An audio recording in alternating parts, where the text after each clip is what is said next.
Señores, a inicio de la pandemia, nosotros escuchamos del entonces director en salud pública, el doctor Cárdenas, decirnos que en República Dominicana teníamos un 20% de los ciudadanos con afección mental. Incluso se fueron mencionando, de acuerdo a la carga de enfermedad, cuáles eran las patologías que imperaban en ese momento. La Organización Mundial de la Salud nos hace de alguna forma, pero a nivel mundial, la misma aseveración. Y nos dice que en el transcurso de la vida de las personas, de este 20 se llegaría a un 25. Es decir, que un aumento significativo para el 2030. Cosa que no se contemplaba antes de la pandemia en cuanto a esta proyección. Por lo tanto, en el día de hoy, nosotros quisiéramos dilucidar este tema, aplicarlo a la realidad de nuestro país. Y para eso vamos a tener una invitada especial, la doctora Iches. En breve estamos con ustedes.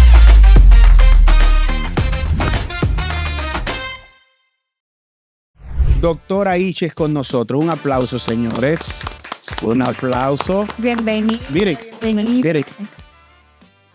La doctora Iches, que la conocemos como una profesional destacada de nuestro país, ha agotado una agenda dentro del sector público, dentro del sector privado. Ahora mismo preside una fundación que va en la misma dirección de su propósito profesional. Entonces es una persona que la consideramos como una autoridad en el orden práctico para que nos hable de la realidad de la salud mental en nuestro país. Bienvenido, doctora. Muchísimas gracias. Aquí con usted. Sabes que con el preámbulo que diste y con la introducción respecto a los números, tú sabes que nosotros estamos en una sociedad un tanto mediática.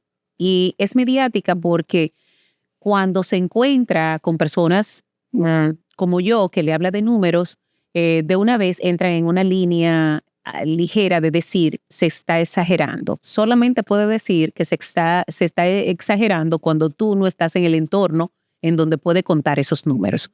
Así bien como tú dijiste, hace muchísimo tiempo nosotros tenemos estipulado una proyección por estadísticas mundiales, por estadísticas generales y por estadísticas proyectadas en nuestro país respecto a la cantidad de personas que padecen una condición de salud mental, entendiendo que una condición de salud mental involucra lo que son trastornos mentales, enfermedades discapacitantes y trastornos del neurodesarrollo, más enfermedades que tienen que ver con fases degenerativas, en este caso como la demencia, porque aunque se ha querido excluir y ponerla en el paquete de las enfermedades, en este caso neurológicas, al final tiene una carga y una pérdida de años de vida ajustado muy similar a la de psiquiatría. Y a esa categoría le añadiríamos también las afecciones mentales menos visibles o menos notorias. Claro, porque la gente cuando hablamos del tema lo que dice es,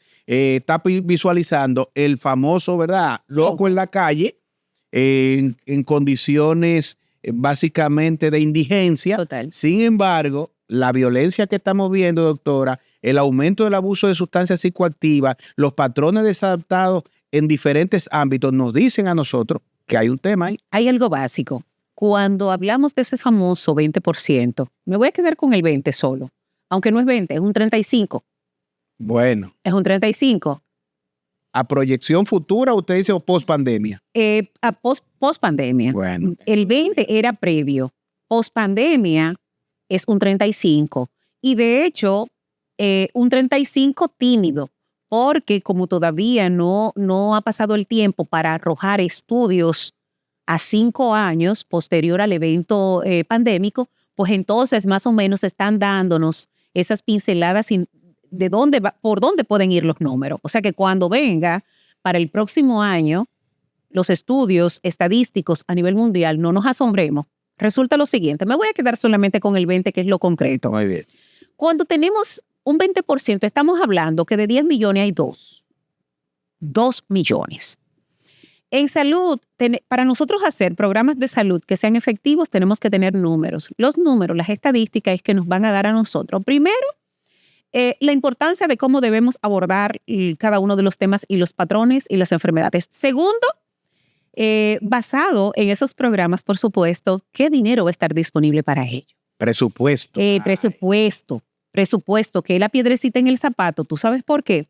Porque antes de todo esto, el presupuesto que debe de tener salud mental dirigido del presupuesto de salud general es de 2 al 3% y República Dominicana tiene un 0.6%. Resulta que posterior a la pandemia... Sí, menos de un 1. Y se ve en salario. La parte administrativa. La parte administrativa. Porque eso es un tema. Eso es un tema. Porque si yo te digo a ti, de los lugares que nosotros tenemos ahora, de las instituciones, entre comillas, que brindan servicios de salud mental que tenemos ahora, ¿cuál es el presupuesto? Nada. En comparación a lo que debería de darse. Y el director de la OPS, el señor Barbosa, dio una elocuencia en donde decía que la OMS y la OPS le están pidiendo a todos los gobiernos subir un 5% del presupuesto total de salud. Y digo yo, un 5% cuando aquí estamos en un 0.6%. Pero resulta que si yo no tengo un proyecto para desarrollar de abordaje, primero, prevención, luego, acceso, manejo, cobertura, tratamiento, seguimiento y rehabilitación, porque la gente piensa, salud mental piensa con una consultica. No, son fases. Aquí se quiso salir. Y un poscuidado ahí. Aquí se quiso salir del sistema manicomial a un, como yo le digo, a un sistema idealizado de unidades de intervención en crisis cuando sabemos que no pasamos por el proceso de interfase y de acomodación y de desarrollar una empatía masiva en la población respecto a las condiciones de salud mental. ¿Tú sabes por qué nosotros estamos como estamos? Porque fuera de todo y de que todo el mundo tiene a alguien cerca con una condición de salud mental, nosotros no tenemos una población sensibilizada. Sí, eso es así. La sensibilidad se le pide al profesional, ¿verdad? La población dice, no, porque ustedes los médicos y los psicólogos y los psiquiatras no cogen seguro. Las aseguradoras no nos están cubriendo. Incluso, doctora, yo me atrevería a decir que hay un problema hasta de educación en ese sentido. Definitivamente. O sea, la gente ni siquiera está asociada a lo que es el término salud mental o enfermedades mentales. Y yo quiero que ustedes hagan el siguiente ejercicio. De todas las especialidades médicas, la única que tiene una ley es salud mental. No hay una ley de cardiología, no hay una ley de pediatría. Te dice eso, que desde la concepción de lo que fue nuestra Ley General de Salud nunca estuvo contemplado lo que fue salud mental. Cuando tú me hablas, yo voy a incluir, es porque ya tú me excluiste, tú me sacaste.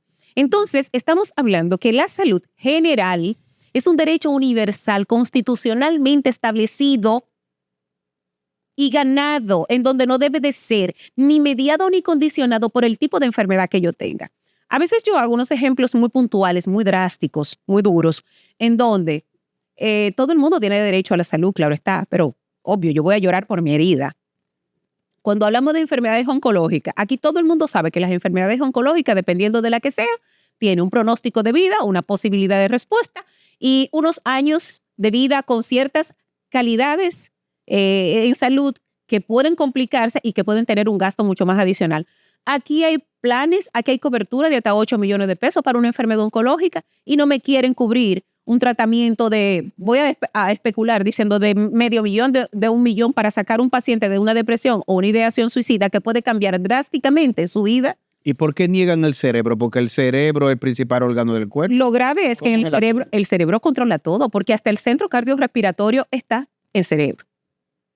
Entonces, cuando nosotros entendamos que sin salud mental no hay nada, el resto va. ¿Y cuál es el tema? El paciente de salud mental es el que más servicio gasta. ¿Por qué? Porque cuando tú tienes un trastorno de ansiedad no diagnosticado, es el que se hace 30 electros, 20 endoscopías, va 30 veces donde el neumólogo. En los primeros 6 meses de COVID, mire dónde estaba nuestra enfermedad mental, nuestra salud mental. En el primer trimestre se murieron más personas por ingesta de ron adulterado que de COVID. ¿Por qué tú ibas a una emergencia y no habían prueba de COVID? Porque todos los pacientes que tienen trastorno de ansiedad, que son hipocondríacos, que estaban somatizando, iban cada vez que sabían que alguien tenía COVID. Entonces, o sea, tosían. o que le tosían, ya decía, tengo COVID y voy. El paciente ansioso era el que más enmascaraba cuadros porque lo simulaba tal cual. Entonces, tenemos que saber, no tenemos cobertura. El acceso, que me digan a mí, no, nosotros tenemos garantizado el acceso. Vayan a Bauruco a ver si hay un psiquiatra. En Bauruco no hay psiquiatra. En Pedernales no hay psiquiatra. Entonces no hay acceso para esa gente. Doctora Isher, una realidad en la República Dominicana que me llama mucho la atención y tengo mucho tiempo que no solamente la estoy visualizando, sino que es objeto de estudio. Y aún siguiendo en el mismo orden que usted decía, yo vi otros estudios por ahí que habla de 1,073%, mientras que Finlandia dedica de un 5 a un 15% en materia de salud mental.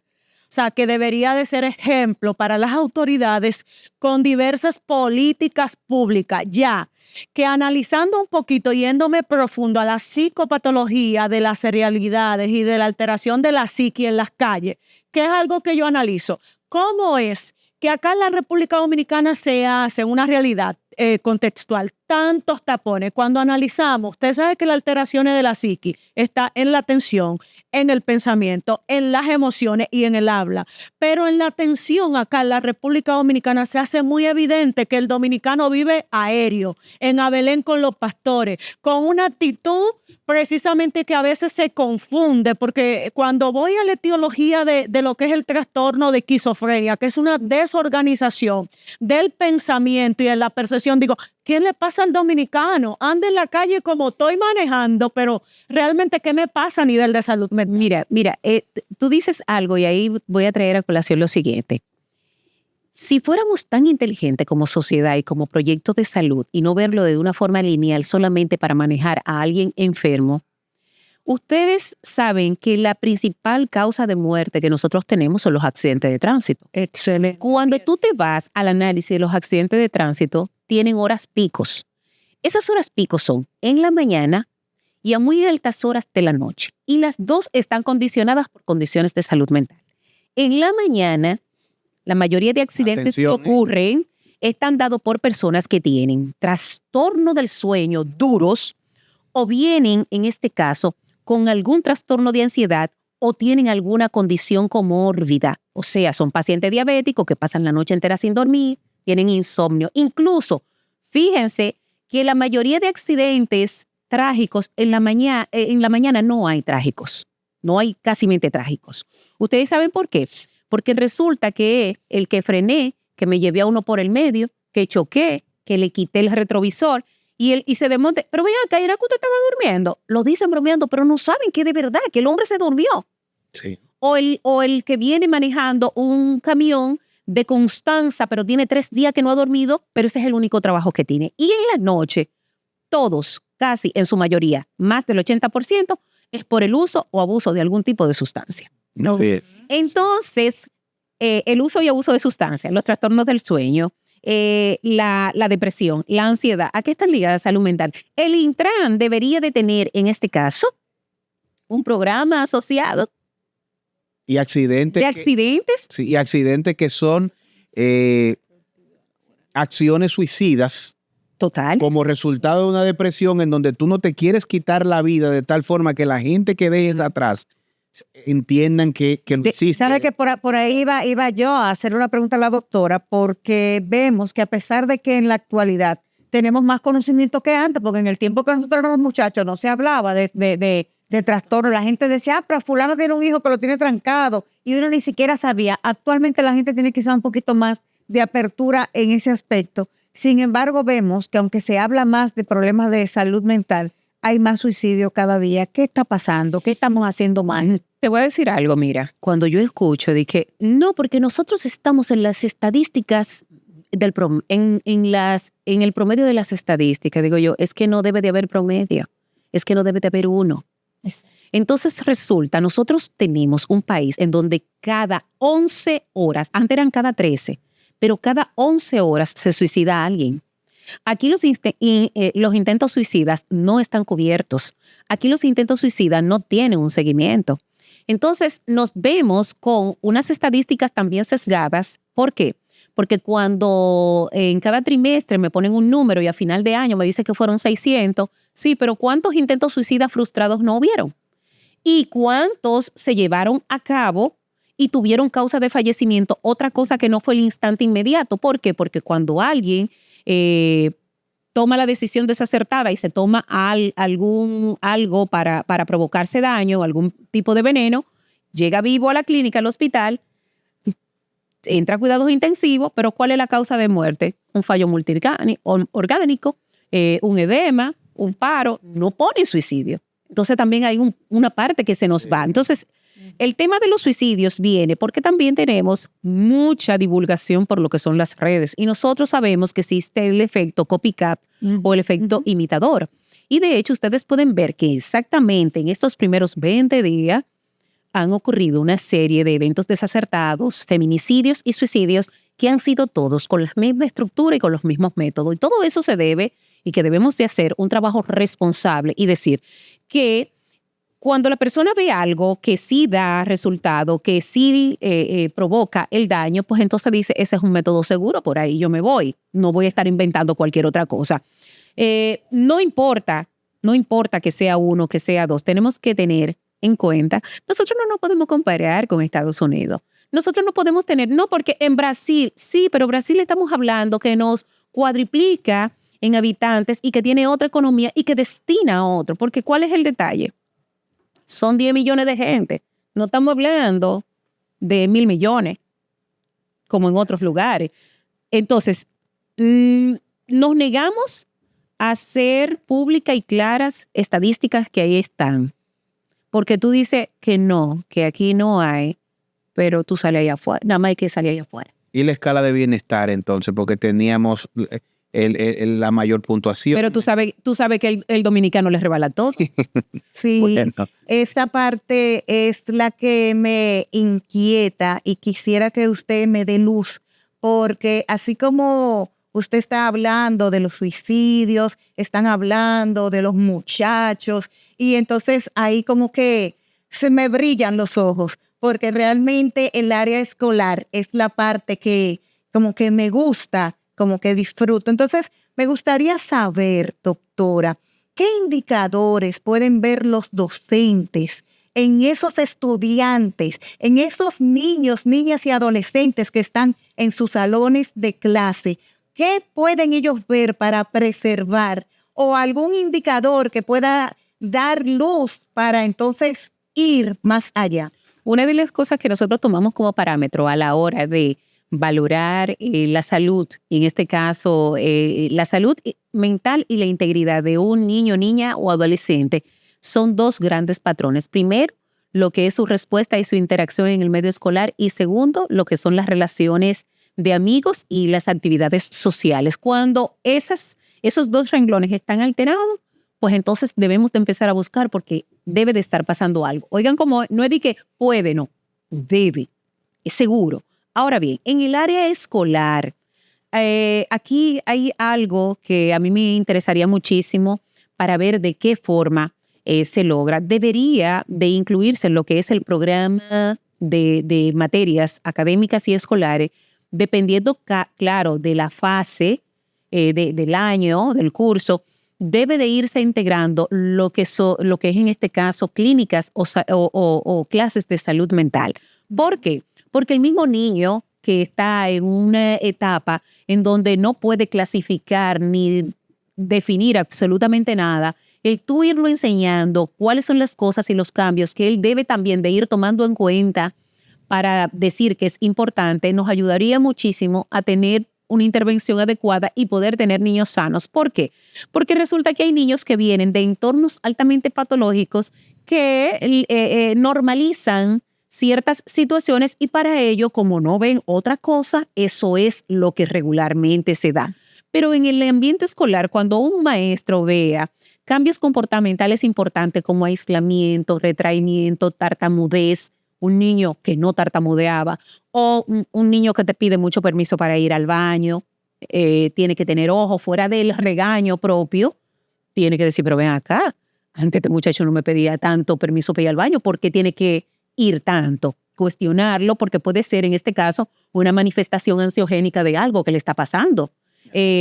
Cuando le cambia su patrón alimentario, ese niñito que siempre ha sido gordito, rellenito, y de repente tú lo ves que ya no quiere la merienda, que no quiere jugar. Tú dices, espérate, es que ese no es él. Cuando le ves un lenguaje totalmente desacertado y no cuidado, claro, debe de llamarte la atención. La irritabilidad, el no cumplimiento, el desafío, esos son indicadores puntuales que a mí, para serte honesta, a mí me molesta un poco cómo siempre los orientadores o los profesores quieren asumir que es que el niño está rebelde. Es que los niños, muchacho es muy medio, muy vago. Es que los niños no nacen rebeldes. Entonces, Es aquí así. nosotros hacemos un paréntesis para decir, atención República Dominicana, la doctora Iches está diciendo como mecanismo preventivo dentro de las escuelas el psicoeducar. Está muy bien que hablemos de la vulva, está muy bien que hablemos del pene, está muy bien que hablemos de los vellos púbicos cuando nos vamos desarrollando, pero los síntomas de afecciones mentales, atenta orientación y en conocimiento del niño. Sí. Importante. Claro, ok. Algo súper importante, doctora Iches, que debemos de tomar en cuenta a la hora de manejar eso que hilando en el mismo orden de Hanoi, en relación a la educación, que claro está, empieza en casa, se va perpetuando dentro de lo que es el centro educativo, tanto privado o público, pero a nivel de empleomanía, a nivel de la realidad laboral que realmente sufre la República Dominicana, ¿cómo puede afectar a un individuo, padre de familia, con 1000 situaciones que no tenga el conocimiento ni el manejo de salud mental y su rendimiento laboral y familiar? Pero muchísimo, muchísimo, porque incluso hay cambios en patrones y cambio hasta estructural a nivel de lo que son los pensamientos que hace que cualquiera tome, en este caso, acciones y decisiones totalmente desacertadas.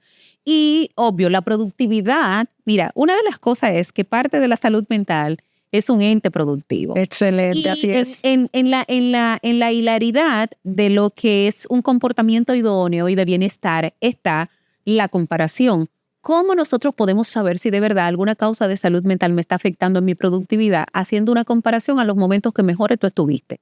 Si tú, ejemplo, eso soy yo especulando, si tú eres modista y tú estás acostumbrada y tú realizas 5 faldas a la semana, no que las vendas, la haces, o sea, tú la haces. Y tú ves que la próxima semana de repente tú haces 4, pero te siguen solicitando las 5. Y al mes tú te das cuenta que de 5 faldas que tú hacías, tú estás haciendo 2 porque te está molestando, sentate en la máquina, porque la empieza y te pone a hacer otra cosa, porque no tiene ganas ni siquiera de ir a la tienda a comprar la tela, cosa que tú hacías. Tú dices, espérate, esto me está afectando. ¿Qué me pudiera estar pasando? Fuera de tú pensar que estás fatigada o cansada desde el punto de vista físico, piensa, ¿qué está provocándome a mí esta desidia, esta apatía, este poco interés por las cosas que estoy haciendo? Y hasta que tú no identificas si estás deprimida o no, si tienes una situación de angustia o no, tú vas a llegar a una productividad 0. Pero en estos hogares en donde no hay un conocimiento, porque señores, pero te voy a decir algo, así como te digo una, te digo la otra. Interesante. Aquí no hay conocimiento para lo que le da la gana. Eso es lo que le digo. Porque aquí la intención del aprendizaje es selectivo. Aquí se aprenden canciones entre minutos. Claro que sí. Pero no quieres aprenderte cuáles son las cosas que tú tienes que hacer para higienizar tu sueño. No. O sea, yo vivo, si utilizáramos el tema de la tecnología para provecho personal, y hoy, un ejemplo, a mí no me gusta ver televisión. En mi casa lo sabe, a mí no me gusta porque yo digo que la televisión idiotiza, porque tú tienes que utilizar todos los sentidos y tú estás en el mismo sitio. O sea, tú tienes que estar atento, mirando, escuchando, razonando y no te puedes mover. Y desatendiendo a todo el mundo. Entonces no te puedes mover. O sea, como para mí, como que eso me toma demasiadas cosas. Y yo estoy cocinando y estoy escuchando, a mí me gusta mucho el tema de los audiolibros y demás, y estoy escuchando un documental donde dice que si de verdad nosotros utilizáramos la tecnología para nosotros crecer, tendríamos menos tiempo de agotamiento en aquellas cosas que hacemos en el día a día. Y ponía ejemplos tan puntuales como hasta actividades, aprendizaje, fuera de tú estarte leyendo algo vago que tú no sabes cuáles son las referencias, el tú buscarte una orientación idónea de páginas específicas que hay de psicología, de psiquiatría. No se ponga a estar leyendo los consejos de la vecina ni nada igual, sino cosas específicas. Tú aprenderías cómo cuidarte, qué hacer para mejorar, cuáles actividades paralelas debo hacer para tener una salud, cuáles cosas puedo hacer para el autocuidado. Sin embargo, la doctora Iche cocina, ¿eh? Cocina, ya lo dijo aquí. Porque, señores, la gente piensa que ella está envuelta en el sector privado y consulta tras consulta, pero cocina. Sí, ahora, hay algo interesante, Hanoi, hablando de lo que la doctora mencionaba ahorita, que me quedé como con esa inquietud. Independientemente de que tengo una pregunta sobre la legalización de la marihuana, de qué beneficios pudiera tener, porque aquí están forzando con eso, imitando. Yo lo único que espero que el que esté forzando tenga herramientas para responder lo que va a pasar. Lo digo. Eso es así. Pero hay algo interesante, doctora, cuando usted mencionaba lo que Gina le preguntó sobre los niños en la escuela. Sabemos que los niños son muy creativos, ¿no? Y son muy fantasiosos. Y de repente tú te encuentras al niño jugando en la sala, hablando con alguien, y tú dices, es un amiguito imaginario que el niño tiene. ¿Cómo puede un papá, una mamá alertarse de una diferencia entre un juego de un amiguito imaginario o que el niño está realmente teniendo algún trastorno? Es que los amiguitos imaginarios hasta cierta edad. ¿Hasta qué edad, por ejemplo? Ya después de los 4 años, los amiguitos imaginarios regularmente no están. Y cuando permanecen, regularmente es un mecanismo de defensa que el niño utiliza para no estar en contacto con su realidad, que puede llegar a provocarle un estatus psicótico infantil. Wow. Porque resulta que hay psicosis que se encapsulan, pero ya a los 4 años, regularmente, el tema de los grandes terrores nocturnos, el tema de los miedos, el tema de todo lo que los padres también fomentan y alimentan, ya no debería. A partir de ahí, debe de empezarte a llamar la atención, porque un ejemplo, si es una temporada de lluvia en donde tú solamente tienes un solo niño y tú ves a tu niña o a tu niño jugando, pero hablando, interaccionando, él está en una actividad motivada. Sí. Motivada y social.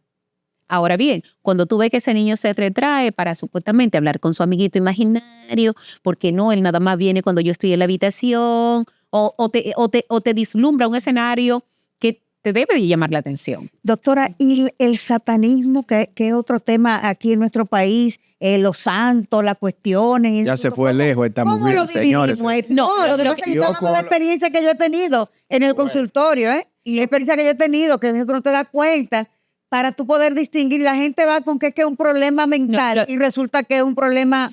Mira, te voy a contar lo siguiente. Aunque nosotros tenemos un patrón cultural en donde, en este caso, el tema de la santería, el tema de todo esto siempre ha existido por los arraigos a lo que son nuestros colonizadores, tenemos que tener pendiente lo siguiente.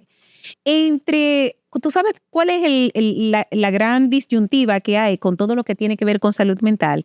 Porque resulta que entre lo real y lo divino y lo que se imagina es un visillo. Entonces, el ser humano busca por una u otra forma poder tener explicaciones de ciertas cosas y, por supuesto, cuando no hay muchas explicaciones, tú te vas a todo lo que es la parte mágico-religiosa. Así es. Sabemos que psicosis inducido por sustancia es una de las mayores demandas a nivel de temas de consulta para un psiquiatra. Se ha estado hablando del tema de la legalización de las drogas.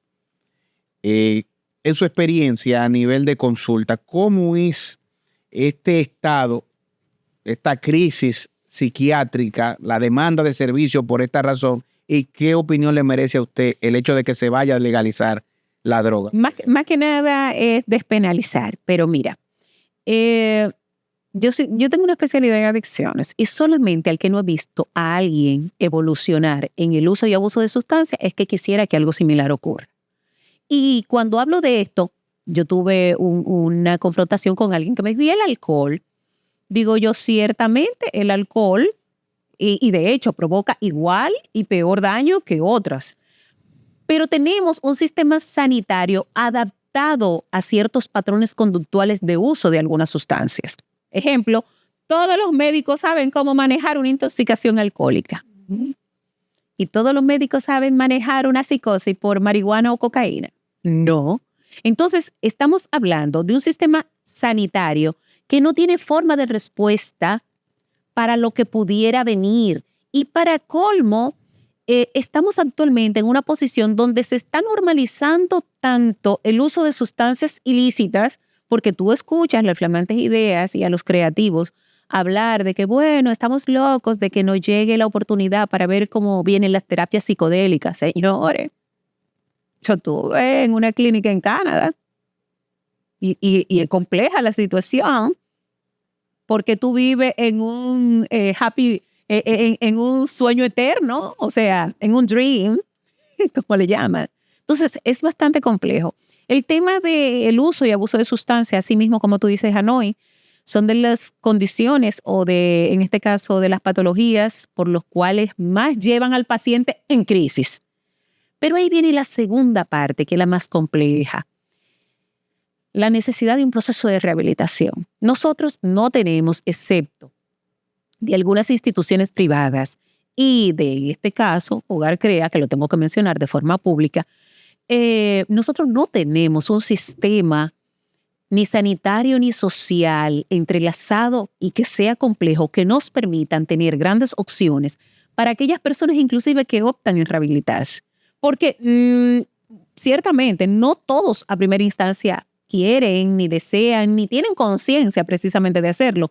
Pero en ocasiones hay personas que quisieran y cuando ya se ha desarrollado una condición paralela, como algún trastorno psiquiátrico secundario a uso y abuso de sustancias, no encuentran cómo sostenerlo, ni tampoco encuentran el seguimiento, ni tampoco encuentran esos intermedios que necesitamos para poder estabilizar a los pacientes y que luego puedan ser reincorporados en su entorno. Entonces, a lo que se le está ocurriendo esa idea, ¿qué usted le pudiera decir así en cinta? Bueno, porque si quieren eso, que se lleven a 3 o 4 para su casa cada uno. Ay, claro, Para que vean, Doctor. qué chicle que matica la chiva, ¿cómo es?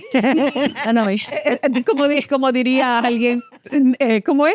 El que no ha visto quiere ver. Exactamente. Sí. Ok, doctora Iches, una interrogante que me llama bastante la atención en relación, usted que es una figura importante en relación de materias de salud mental en la República Dominicana, es que con tantos años que tengo formando profesionales, veo a psicólogos industriales, psicólogos clínicos y psicólogos educativos como fuera de su rol.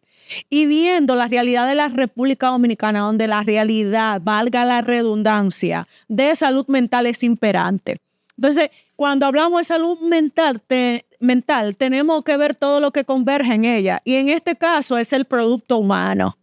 Que como en un centro educativo, a un bendito psicólogo escolar me lo tienen haciendo murales como si fuera un orientador. O sea, lo están despersonalizando de su capacidad científica. A un profesional del área industrial, ¿cómo me lo tienen sencillamente pasando memorando a ver quién faltó o no? Y no realmente, viendo ese caso que usted decía ahorita, si es una persona que produce en una empresa y de momento tiene una baja, hay que investigar por qué. Pero también yo le diría, ese psicólogo escolar, ¿por qué no se junta con los otros escolares y le arman un piquete al Ministerio de Educación? Porque ellos no están para hacer mural. Yo lo decía esta mañana en la UCE dando una clase. Hay algo básico. Existe lo que se llama usurpación de roles. Usurpación de roles. Y también cuando el profesional, señores, es que nuestros profesionales trabajan por necesidad. Y muchas veces conseguir un nombramiento se convierte en el sueño y en la maravilla, porque es la única forma que tiene cualquier humano de República Dominicana de poder tener sus garantías sociales y de tener alguito para cuando se haga viejo. O sea, nosotros mismos, los profesionales, siempre, todos los profesionales, señores, esto no es selectivo, porque hasta el gobernador del Banco Central, cuando se va de ahí, se va con su pensión. Todo el mundo dice, es que yo necesito trabajar en el Estado, necesito trabajar en el Estado. Sin embargo, tú llegas inclusive a coartar, primero, esa lealtad que tú mismo te tienes que tener como profesional. Y segundo, tú lo que alimentas la ineficiencia del Estado. ¿Por qué? Porque cuando tú haces algo para lo cual tú no fuiste contratado y para lo cual el Estado tiene deficiencia, el que está en falta eres tú. Y otra cosa que yo pudiera aportar es que la vocación es muy importante al momento de usted elegir una carrera profesional. Tú sabes, perdóname que te interrumpa, tú sabes qué es lo que ocurre. Yo soy de las que opina que todo el que va a neurociencia tiene que ser un estudiante excelente. Sin embargo, como aquí no hay filtro, aquí no hay unas estadísticas que les reporten al Estado las grandes necesidades de profesionales en diferentes áreas. Aquí tú quieres ser psicólogo. Si usted tiene para pagar su universidad, usted se va y la hace. Sí, ok. Es que las universidades son negocios, doctora. Bueno, pero voy ahí. Ok, eres psicólogo, sí, pero no es psicólogo escolar que no hacen falta, son psicólogos de este tipo. Nosotros tenemos que saber que como profesionales tenemos también la contribución social de aportar en las necesidades propias de nuestro entorno y de nuestra sociedad, porque entonces, ¿cuál es el fin? Nosotros vivimos exigiendo un sinnúmero de cosas cuando en realidad nosotros no estamos dispuestos a dar. Y los gobiernos, este es el único país donde incluso, ¿por qué tú piensas que hay tantos extranjeros aquí estudiando ciencias? Porque es el único lugar donde no se ponen muchos regímenes. Entonces, ¿qué necesitamos? Hacer un proyecto. Tales carreras. Yo estoy loca que cierren la facultad de psicología, ni que sea por 5 años. Aquí ustedes son demasiado, aquí ustedes están, y no lo digo de manera despectiva, es que hay que reubicar, reorganizar y especializar a los que ya tenemos y a los que estén en capacidades. De hecho, en España han tomado medidas como esa, porque es que se da una situación y hay que entenderlo. Por ejemplo, yo lo comparo siempre al tema del tránsito años atrás, cuando salían muchas personas a conchar y resulta que los carros, ¿verdad?, andaban casi siempre vacíos. ¿Por qué? Porque eran más vehículos que usuarios del transporte. Entonces ahí se inventaron, acuérdense, los capota verde y los capota amarilla. Y se llevó a cabo una metodología para que los días que usted saliera a trabajar tuviera los clientes. Entonces creo que Iche se está planteando algo tan lógico así, en el sentido de que la proliferación, ¿verdad?, en cuanto al estudio de la psicología, nos está generando a nosotros un contrapeso ante una seguridad social que no cubre, y un presupuesto rico que debe de cambiar, porque ahí nos colocaríamos mucho de nosotros. Pero yo quiero tirarte esta piedrecita para dejárselo a ustedes, ¿verdad? Porque yo ahora vine a armar un lío aquí. Y hay muchos que quieren resguardarse bajo el título de licenciado en psicología para ser coach. Ustedes tienen un lío. Hay un tema ese. Hay un lío. Aquí hay personas solamente en las universidades queriéndose titular y matricular como psicólogo para ir a decir que la vida es bella. Pero señores, esto se ha encendido. No queramos problemas en la red. Esto se encendió y se acabó también. Observarla, porque nuestra audiencia no nos perdonaría que usted termine este episodio de este programa sin que yo le pregunte, doctora. Dígame. Hay estudios que han demostrado que los varones tienen mayor tendencia a desarrollar problemas de conducta y que las hembras tienen mayor tendencia a desarrollar ansiedad. ¿Pero por qué es eso? Lo que pasa es que dentro de las condiciones de salud mental tenemos que meter la parte biológica. Y cuando hablamos de trastornos conductuales, está muy mediado por un sistema, que en este caso es el sistema hormonal. Y predominantemente los varones tienen niveles de testosterona mucho más altos. Tú, a menos, bueno, y que quiero traer a colación que va a llegar un momento, Hanoi, que eso te lo voy yo a pedir para venir acá, y hablemos de la situación y la afectación de salud mental de aquellas personas que tienen diversidad en lo que puede ser su identidad de género, pero que ahora mismo se convierten también en un problema, porque tenemos que tener claro, hay 2 géneros, XX y XY. Genéticamente tú eres eso. Por fuera tú puedes ser lo que tú quieras. Y en actitudes y en comportamiento también. Ahora bien, eso también medía lo que son, en este caso, los patrones patológicos. ¿Por qué? Porque esos patrones conductuales que generalmente pueden presentar los niños están también dados por los altos índices o el índice diferencial que hay entre trastornos del neurodesarrollo.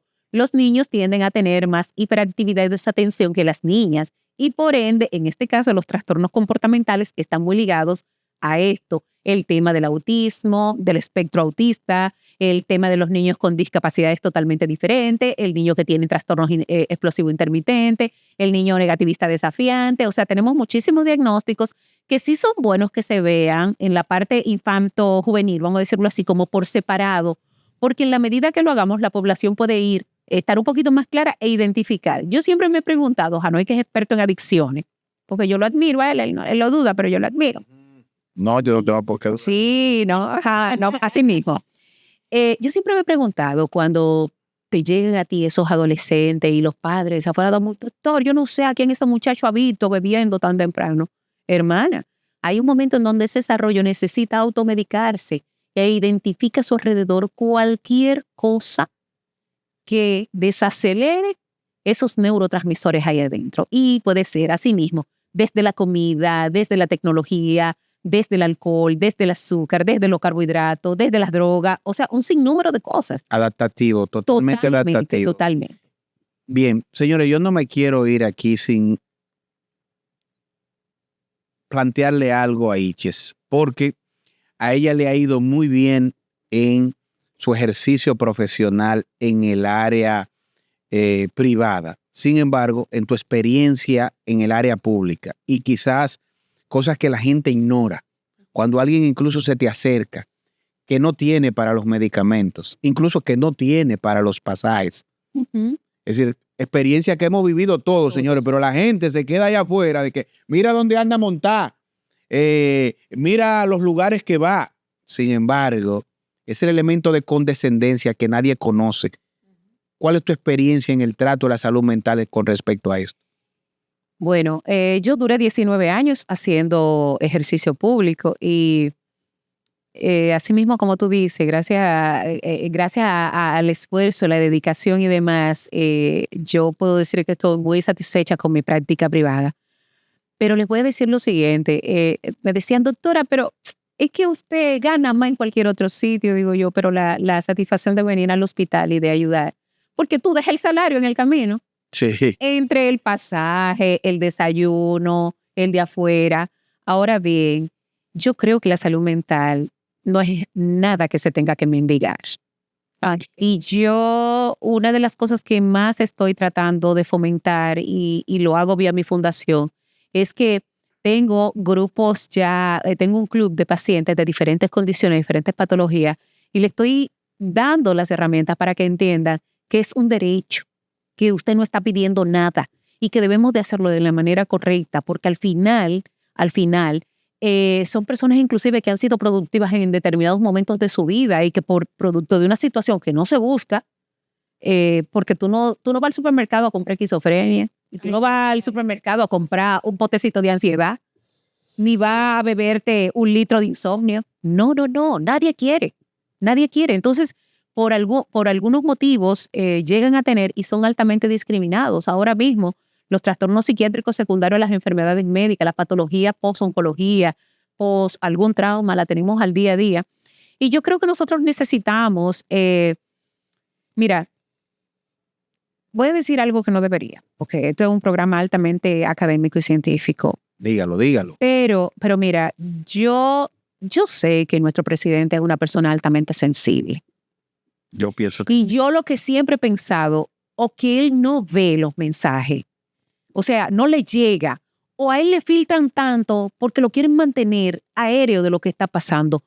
Y esto no es con ninguna intención, es que los buenos gobiernos se hacen con las críticas de lo que hace falta, porque tú al suplirlas te va mejor.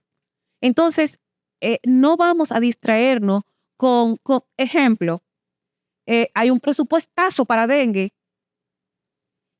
y cuando llega el final de año, ¿cuántos se mueren por dengue? Sin minimizar las muertes por dengue, pero vamos a poner siempre entre 50 y 60. ¿Y cuántos suicidios hay al año? 600, 10 veces más. ¿Y qué presupuesto tenemos? Aquí debería de haber un instituto de prevención del suicidio, adherido al Ministerio de Salud Pública, un departamento independiente. No lo hay. Sin embargo, pasa lo muy contrario. Ahorita estábamos hablando de los accidentes. Está dentro de la seguridad social estipulado para accidente aproximadamente en gasto 3,000 millones de pesos. accidentes automovilísticos. Nosotros hemos comenzado un movimiento dirigido al hecho de que el uso de esto en la seguridad social no es de ley, porque la seguridad social, en este caso, vamos a decir, la atención en el orden de la salud se corresponde con enfermedades y los accidentes no lo son. Sin embargo, se ha agarrado ese presupuesto, ¿verdad? Sin menoscabar el hecho de que es importante la atención, pero debería de buscarse por otra vía, incluso eficientizando las penalizaciones por faltas en el tránsito y dejar ese dinero para invertirlo en el área donde más necesidad hay ahora mismo. ¿Y cuál es? Salud mental. Pero fíjate, Hanoi, algo interesante y la doctora me dirá si está de acuerdo con esto. Yo trabajo para educación. Yo soy clínica, psicóloga clínica con habilitación docente. Y una de las cosas que yo siempre he creído es que las escuelas deben tener, aparte de los psicólogos escolares que no son orientadores, yo nunca voy a firmar en una lista como orientadora. Yo siempre pongo psicóloga. Y me dicen, no, pero que el puesto a mí no me importa. Yo soy psicóloga, yo no soy orientadora. Claro. Y yo pienso que debe haber dentro de las escuelas, además de los psicólogos escolares, un psicólogo clínico, porque de la única manera que tú agarras ahí, como decimos en nuestro modo dominicano, camán a los papás cuando tú los llamas, es ahí. ¿Por qué no lo mandamos directamente a una consulta con el psicólogo clínico de la escuela para que se vaya trabajando la situación? Tú abriste otro tema. Oye, en lo que tú lo mandas al pediatra, para que el pediatra lo evalúe, para que el pediatra lo refiera a psiquiatría o a psicología, ya se perdió el entusiasmo de los papás y no lo llevan. No solo eso, que si ese mismo psicólogo clínico estuviera adjunto, ¿verdad? En un anexo, un departamento ahí, cumpliendo tu mismo horario, Claro. pero con el referimiento inmediato. De una vez. Mire, licenciada, en el día de ayer tuvimos unas eventualidades con este niño, mañana vienen los padres, lo vamos a mandar directamente a su oficina.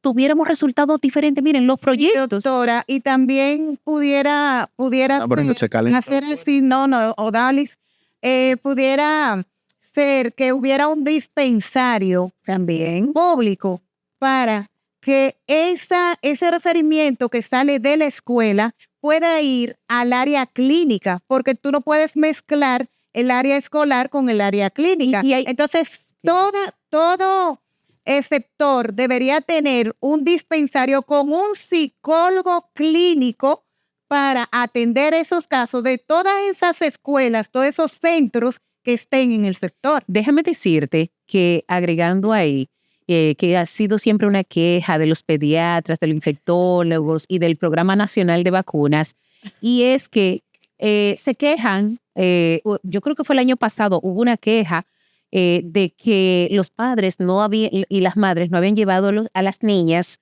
ni a los niños a vacunarse con el tema del HPV.